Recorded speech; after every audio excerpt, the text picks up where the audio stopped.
Hi, welcome to my channel. This is Heather. I am with Traveling Pathways, or I am Traveling Pathways, and living my nomadic life and inviting you into some of my stories. I've got a story here from when I was a child that I wanted to share, but I pulled in and this is where we're sitting. So thought it felt pretty good. We as in me and Ava, my baby girl. She's popping around here. So I'm going to read this story and then just kind of share some of the notes that actually came to me as I was reflecting on this experience. So it's called Ken Allen. And anyway, so my son, Seth, called me recently and asked if I had ever found anything out about the orangutan I encountered at the zoo. I said, "What? What do you mean?" I was unsure if we were thinking about the same thing. We hadn't talked about this in a long time. Seth said, "Well, what zoo was it?" I said, "San Diego Zoo." And he said, "When?" I said, man, it had to have been 1984, 1985. I was like 11 or 12 years old. He goes, "Okay, well, I found this article about an orangutan that escaped multiple times from his enclosure at the San Diego Zoo. His name was Ken Allen." I said, "No freaking way." And he sent me Ken Allen's Wikipedia page. It's so funny because I've told this story a handful of times over the last 40 years of my life. And I remember at some point just thinking, did that really happen? It did. And now I can confirm even what day it was. So June 13th, 1985, 16 days prior to my 12th birthday, my family and I were walking through the monkey area, and I remember of the San Diego Zoo, and I remember looking up at the trees overhanging the path and observing the monkeys hanging in the trees in the fenced area.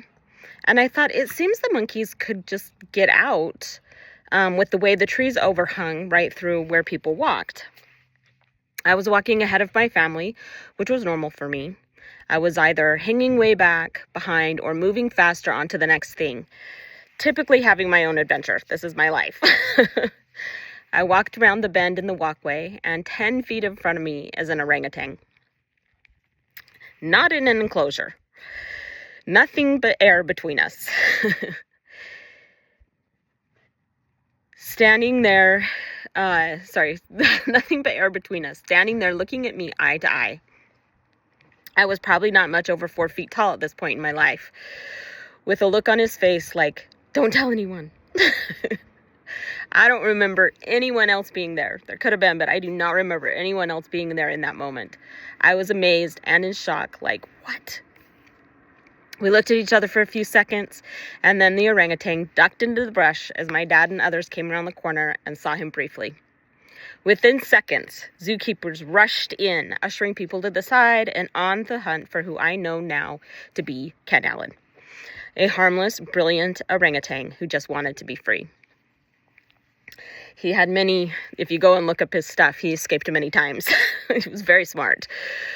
Later that afternoon, as my family and I were walking through the gorilla enclosures, which were far more protected, there was a big moat in between the onlookers and where the gorillas were, and then it was just like these separated out spaces. And there was one gorilla in the first spot, one gorilla in the next spot, and then two gorillas in the next spot, and then the last space, a passed out orangutan. The poor guy. My dad said we should have just put a Hawaiian shirt and a hat on him and hung a camera around his neck to help him blend in. No problem. And I feel like Ken would have appreciated that. So, just funny because I started thinking about this story after it was brought back to my remembrance and whatever, and just remembering how I felt at the time that the orangutan was in trouble for not following the rules, for not wanting to be caged, and he was put in timeout. This is our life, right? I think about the message now and how the orangutan was really just a mirror to me that I needed to escape the box or cages around myself. Ken didn't want to be confined to a cage any more than any of us do. We start by expanding our boundaries, little by little, taking baby steps out of our comfort zones. I've observed myself in key times when the box was getting too small and it was time to shift, living in absolute pain and misery and frustration until I finally came out as gay, waiting too long to leave a job I had poured my soul into until the decision was made for me and I was fired. A huge part of my identity shattered. Walking from that, what I thought was my identity shattered, right? Walking from that into a toxic relationship, not trusting myself enough to see the many signs telling me it was time to step into the unknown again. Everything crumbled around me. Making the decision to make life happen with or without support from the outside world and take responsibility for where I was in life. I started my healing journey, health and spiritual journeys. And in response, the universe opened doors for me to lay the groundwork to start traveling and exploring this beautiful world. Small solo trips to start until I could push those walls out a little further and venture a little more, feeling very cramped, knowing it was time to sell my home and really take the jump into nomadic living. And after almost 3 months, the first time living nomadically, I realized I needed a safety net for a while longer and found a perfect place to settle in with a home base and just be me.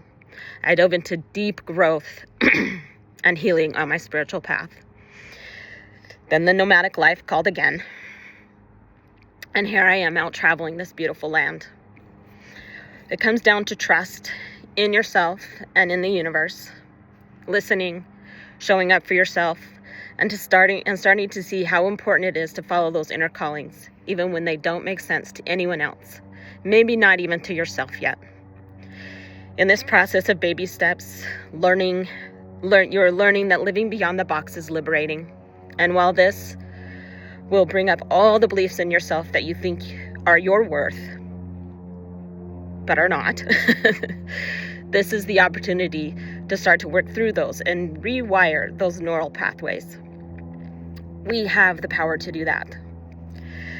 Observing, listening to what you are telling yourself, and starting to really look at where those beliefs are stemming from is a core belief of mine.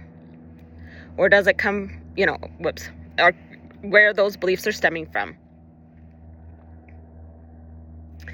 Is this a core belief of mine? Or does it come from an outside source? Who is speaking right now? Just listening to that. Just, asking these questions.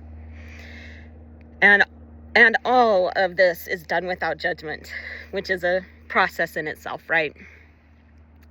And that is a key element of life, to live liberated.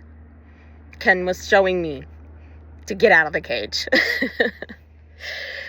Right now, I am feeling a huge pull to share bigger, and I'm feeling into what that means for me. But it's getting tight again in this box. Where can I share more? How can I show up bigger? This is me right now, expanding my box, pushing the walls out a little more by sharing with all of you here on YouTube. Thank you for listening. If anything in here resonates or you'd like to hear more, I've got more stories to tell. More I'd love to share. So if anything sounds good, or if this sounds good to you, please like and subscribe. Share with your friends, and I will see you very soon. From my heart, deeply from my heart center, straight to yours. Much love.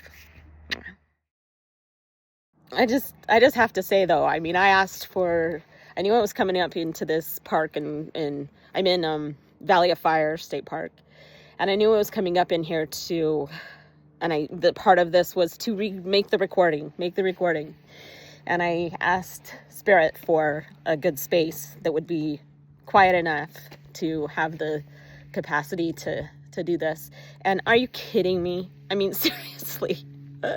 Hopefully there wasn't too much car traffic. But but the road's even off a bit. It's not even like really close. But I mean, this is where I'm sitting underneath this amazing rock.